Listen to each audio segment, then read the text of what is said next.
the game of boxing, split-second timing. Look right here, Devin Haney drops, B. Norman opens up and tries to catch him with a short hook. And look, there's a little opening right there. Devin Haney's holding the phone, but there's still a small opening. Devin Haney's rotating his hips for the hook. So Brian Norman starts a short hook and Devin Haney starts a long, but the long hook is out of his peripheral vision. And because he's so focused on his offense and his short hook, he never sees the punch. And people say don't hook with a hooker, right? In certain circumstances, you might be right, but hooks are circumstantial too as well. Normally, a short hook is better than a long hook.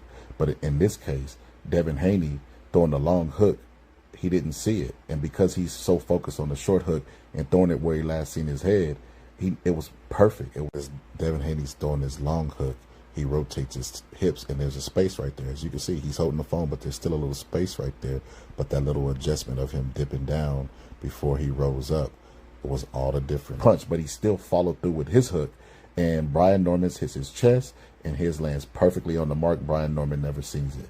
And because Devin Haney made that small adjustment of dropping before he threw the hook, that was all the difference. And then he finishes him up with a left hook, and then behind the guard, and then just throws the right hand through the guard where he sees the opening, and then ends up dropping him.